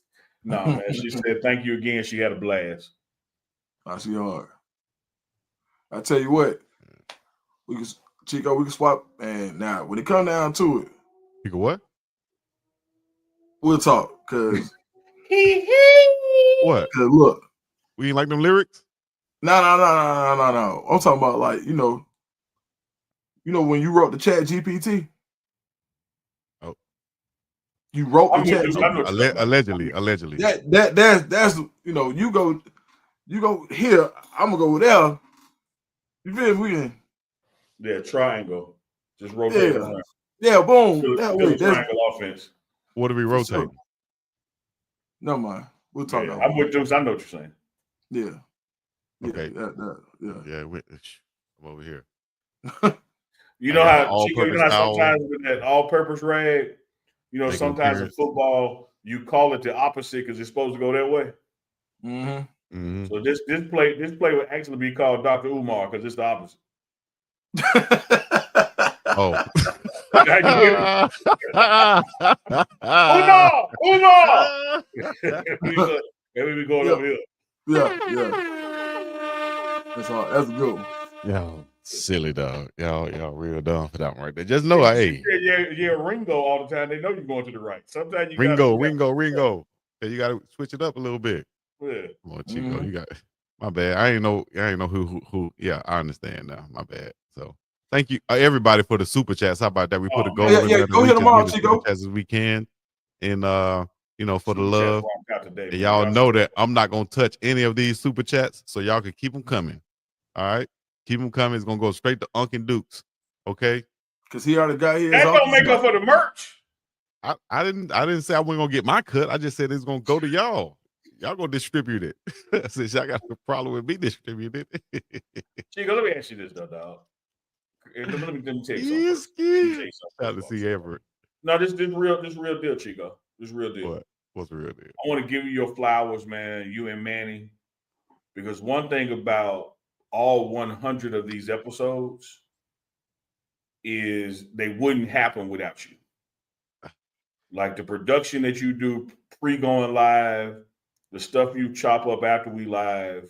Like for us to have done this 100 times, and it ain't like it's been 65 you, 10 me, 30 Duke. It's like all 100 have been you and Manny. Shout out to Chico for the production he does. And it's one of those things that it really makes us look the other way when he's stealing. Right. Dang. That's me clapping like Kirby Smart. Now do the Chico way. Y'all two ninjas, man. No. I like what If anybody watch the Georgia Auburn game, you get what I'm saying. Oh no, that man, if you read his lips, he's saying timeout. Yep. Well, but Chico, for real, now that I gave you flowers, let me give you some thorns. I totally understand. We all individually have been in business. We collectively now in business. I mean, I get when margins are thin. I totally understand. But what I don't understand is how ain't nothing left. Who said all these things? Why y'all making stuff up on live? Well, divide by 3 instead of trying to keep third and send out like.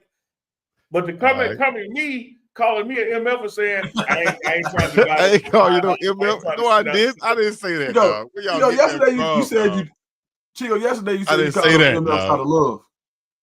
Yeah, I said if I did say an MF for one, I wouldn't call you a. You know what? End the show. Man, I'm not gonna sit up and send you no $1.15. I'm not. No, man, send me $1.15. Let Chico tell a story in a heartbeat. I ain't gonna say you no lie, but boy, you tell a story, boy. You know you called us MF. Tell a story in a heartbeat, boy. I ain't call y'all that. About not sending us some money.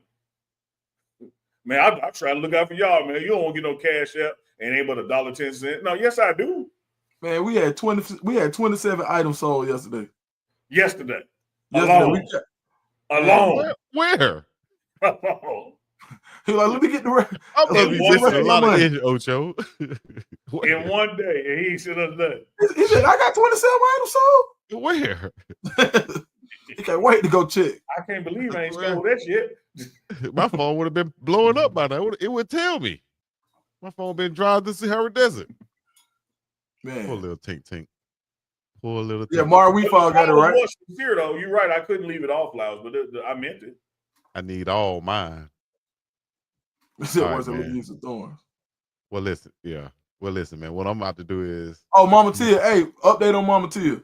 Yeah, I shot her email yesterday. Let me see if she's replied. Shout out to Big Pit. I did email her yesterday. Oh, not Big Pit. So no reply yet, but I did email her. Hopefully she all right, man, for real. Because what wasn't she going through? It was knee surgery, I thought. I think it was either hip or knee, and she was having both replaced. So it was like double knee. when she got up done on one, then she was getting the other done. Damn. Let me tell you something, man. Now, the last time we talked, which I shared with the group and the chat, she did say she's still watching. So y'all feel free to give her shout outs, super chats and the mentions on the screen, that kind of thing. Because she says she does still watch the shows. She's just not in the place to watch them live. Man, hey, my dad had knee surgery. Mia, knee replacements. Mia, you spelled indict wrong. Indictment is coming. We done with audits. This is going to a grand jury right now. And we need a running joke on y'all two dogs, since y'all got running jokes on me forever. It's unbelievable. Man, you got the invisible stealing on me. You call me video vixen. Like, what you talking about running jokes? You always on dukes about not being lubricated and doing shows from the strip club parking lot. See, it's me against y'all two. I gotta no, and y'all coming pow. Now, chat, help me out on this, chat. Help me out on this. One thing I say about the morning run, everybody done got it. Everybody done got it. Listen. The problem is for you, Chico, in this situation, we really ain't joking. Well, you need to be joking because whatever you want to know. Real life stole the money. Like still goddamn. I'm sorry. That's what he did the other day. That's what he did the other day. What I was about to say, man. My dad had knee surgery. I think he had both knees replaced. And man, I don't want to claim it, but I swear once I hit a certain age, once I hit a certain age, it seemed like the knees just start talking to your boy. Like, hey, you ain't about to go run out here. You gonna have a knee or a hip have to get done, man. Especially tight end, one of them hips gonna give out on you. What? Chico, you play tight end, right? Listen to me. Because everything ain't a joke. You play tight end, which is functionally an extension of the offensive line. You're next to the left tackle. Yeah. When you're blocking and shedding blocks, Shannon Sharp had both hips done. Yeah, I know. I just hope I won't be walking like Shannon. That's the nature of that position. Man, they coming. I'll tell you that much. You got the guy out there at X, wide receiver 1. He's standing straight up. You in a 3-point stance. Straight up. Coming up. Your hip's dead. Hip thrusting all the time. Yeah. You know what I mean? Hold on. Just do it once. Do it once. Yeah. Got everything. She gonna be blocking it. She gonna be blocking it. Of all the ways to describe, you could have said firing off. That's what that's a football term, Duke. You can't get me on that. That's the football term. Hip thrusting. Yeah. Use your hips. Shoot your hips. Shooting your hips. See, Larry, right now you're doing your arms. Earlier you shot. I'm doing my arm. I'm gonna shoot my hips too. You can't sit in a chair. You gotta shoot your hips. All I know, Chico, we don't know your age. But if we so you're blocking like, hey, Chico, you're blocking like this. Chico out there to give it multiple hip thrusts. The referee got to blow the whistle. That's enough hip thrusting. Coach said thrust through the hip thrusting. He said, echo the whistle. Don't stop.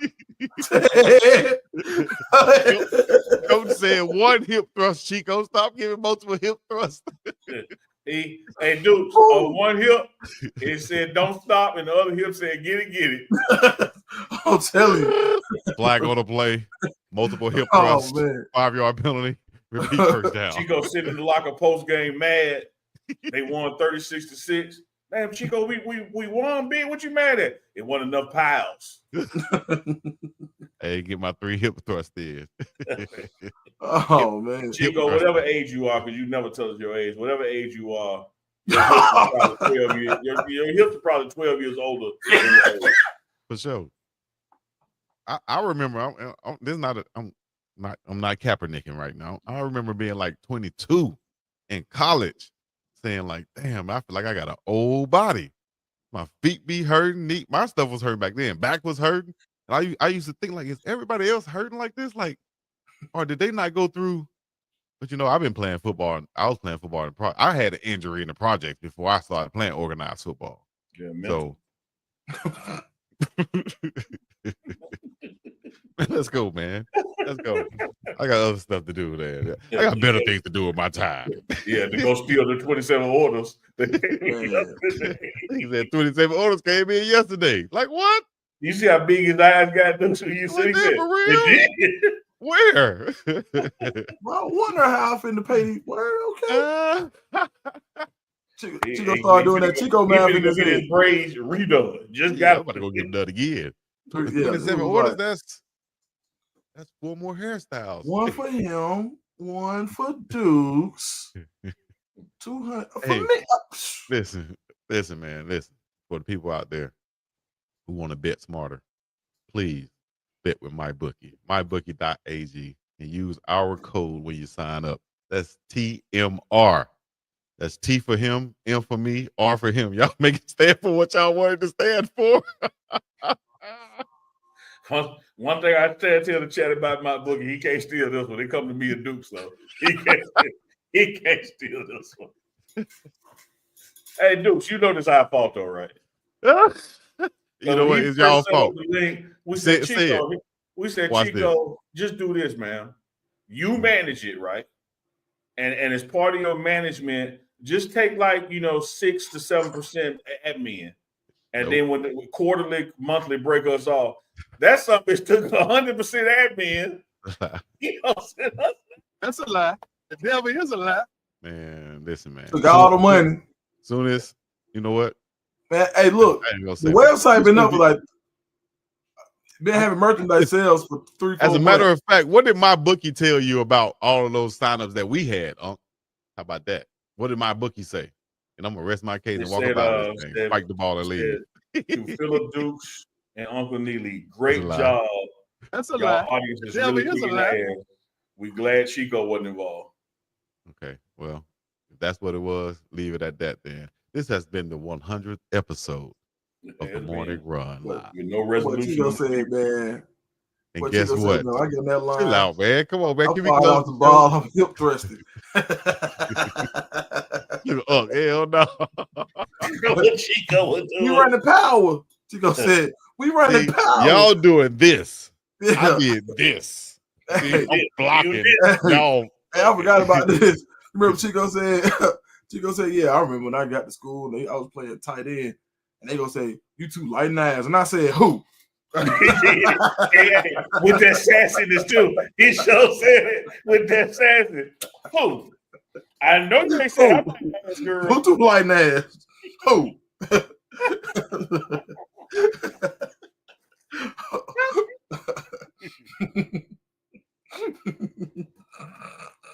This heavy ass. I'm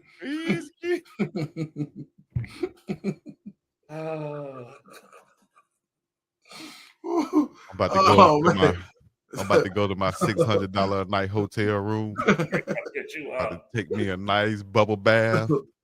About to smoke me a nice cigar. And I'm about to go eat me a steak the size of your motherfucking back. Yeah. That's what I'm about to go do.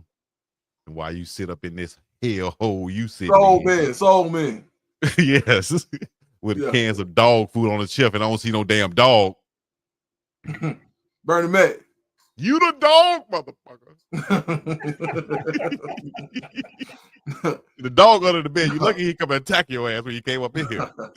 You the dog. Man. Chico, do me one more, man, because you love doing that Mike Epps calling out them lottery numbers. No, I don't. Don't even worry about it, man. What's your ticket? Shout out to my dog Mike and Big Beast Franklin once again, who just checked up in here with the super chat, man. We appreciate it. Big Beast, another 5 he dropped on our heads out there. He said, don't ask why Pastor got to have new braids. Don't ask why Pastor got to sit in the background. Wow. Don't ask. Hey, boy, you gotta call in or something one day, boy. You crazy. Big wild. Yeah, you wild, boy. Nobody moved the wire so he can steal from. I almost said the N word. So he can steal from us on the mainland, and we can't do nothing about it. Hey, dudes, we can't pull up. Yeah, hey, don't pull up. Right. Yeah. I'll give you my address. Pull up. Man, that boy said, Uh-uh. "What, Y'all, boy.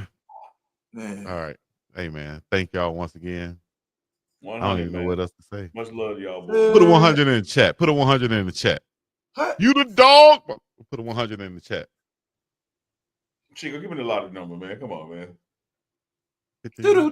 35, 46. You know what? I'm gonna stop messing with you, Uncle Neil. I'm gonna go get Mr. White. That's what I'm gonna go get. I'm gonna go get Mr. White. Who? Mr. White? Who? Dude's gone again. I ain't even going White nowhere. around your lips. I'm gonna do Chico blocking. Y'all ready? Yeah. Oh Lord, man. Hey, come how on, you dog. doing, dude? Black 88. Hey, put it on Black. screen by myself, Chico. Duke, I'll be the referee. I'll be a quarterback. Black Are you ready? 88. I got Chico block. You ready? Black. Black 88. Ready. So go.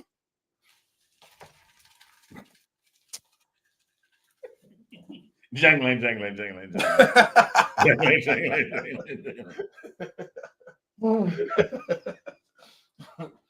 Hey man.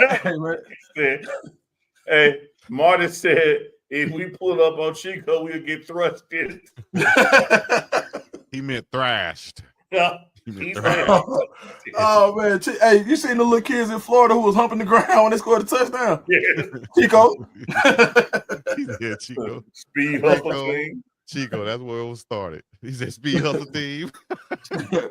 Yeah, trip out. Yeah, for sure. Hey man. Thank you to all of our guests, from Mata to Jordan Seaton to Parlay, not Parlay, Yeah. but Parlay. Shout out to who else we missing? Damn. Who else? Man, JJ from the SIP, 2 Ps. But we had everybody in here. Man, shout out to DJ Scream came on the show. Yeah, man. What? Man, babe, if you ain't been on here, where you been? Huh? Where you Hello. been? You're missing out, boy. Huh? Yeah, Tell I'm him. gonna have Huh? some guests. Hey, you want to go ahead? Oh, Get him with that lingo. ATL one time. Lingo. Get All right, lingo. You know what I'm talking about? I'm talking about. Let him know. You Yeah, missed out, man. boy. Yeah, man. So you understand me, man? This is the morning run. You know what I'm talking about, man? Ain't nothing but overly kicking Pete here. It's 3 of the ones. One-on-ones. It's him, Timothy, and him Duncan all together on a morning run. Where you gonna get something like this? You hear me? You don't understand. You gotta understand what I'm talking about. So listen to me. Be real clear, man. You know what I'm saying? So we out of there before you was ever there. You understand what I'm talking about? Yes, sir. Out of there before you was ever there. You understand me? I'm everywhere like air. Hey, man, we mean, were your through face with like it. We were space. through with it before you knew what to do with it. You understand me? Hello. Yeah, man. Until next time, this has been a morning run. EB is you. We up and about this thing with your face Give my ass. money, Chico. You know this? Say, hey.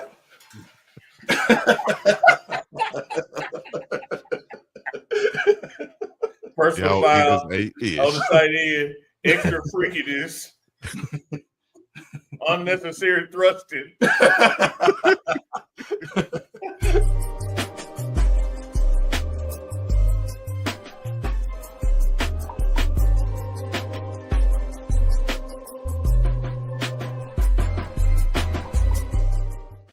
Y'all is a ish. Oh, yeah.